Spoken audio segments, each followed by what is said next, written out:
સરકારે યુવા પ્રતિભાને ટોચની કંપનીઓ સાથે જોડવાના ઉદ્દેશ્યથી પ્રધાનમંત્રી ઇન્ટર્નશિપ યોજના માટેની માર્ગદર્શિકા અને પાત્રતાના માપદંડો જાહેર કર્યા છે. સરકારે યોજનાના પ્રાયોગિક તબક્કા માટે રૂ.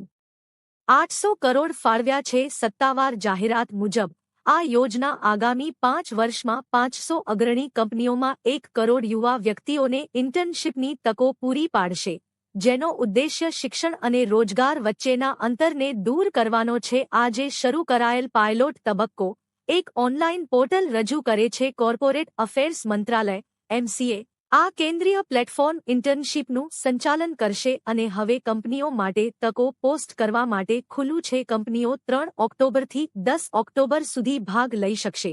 પોર્ટલ સત્તાવાર રીતે 12 ઓક્ટોબરના રોજ લાઇવ થવા માટે સેટ છે. વિજયાદશમીના અનુસંધાનમાં રસ ધરાવનાર વ્યક્તિઓ 12 ઓક્ટોબરની મધ્યરાત્રિ સુધીમાં પોર્ટલ પર નોંધણી કરાવી શકે છે. ઓક્ટોબર સુધીમાં શોર્ટલિસ્ટ થયેલા ઉમેદવારોની યાદી ઉપલબ્ધ છે. 26 કંપનીઓ દ્વારા અંતિમ પસંદગી નવેમ્બર 27 સુધીમાં પૂર્ણ થશે અને ઇન્ટર્નશિપ ડિસેમ્બર 2 થી શરૂ થશે, જે 12 મહિના સુધી ચાલશે. આ યોજના માટેની પાત્રતા નાણાકીય વર્ષ 2023થી 24 માટે ₹8 લાખથી ઓછી વાર્ષિક આવક ધરાવતા પરિવારોના ઉમેદવારો માટે મર્યાદિત છે. અત્યાર સુધીમાં 111 કંપનીઓ આ પહેલમાં જોડાઈ છે, જેમાં મહારાષ્ટ્ર, ઉત્તરાખંડ, તેલંગાણા અને ગુજરાતના બિઝનેસનો સમાવેશ થાય છે.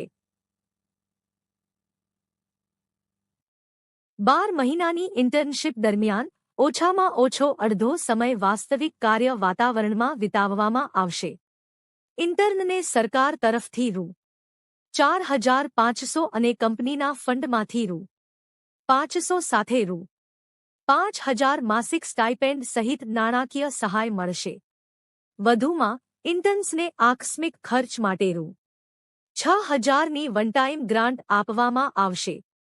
આ યોજના સરકારી કાર્યક્રમો દ્વારા ઇન્સ્યોરન્સ કવરેજ પણ પ્રદાન કરે છે, જે ઇન્ટર્નને નાણાકીય સુરક્ષા ઓફર કરે છે. 21થી 24 વર્ષની વયના પાત્ર વ્યક્તિઓ ચોક્કસ શૈક્ષણિક અને રોજગાર માપદંડોને પૂર્ણ કરે છે તેમને અરજી કરવા માટે પ્રોત્સાહિત કરવામાં આવે છે.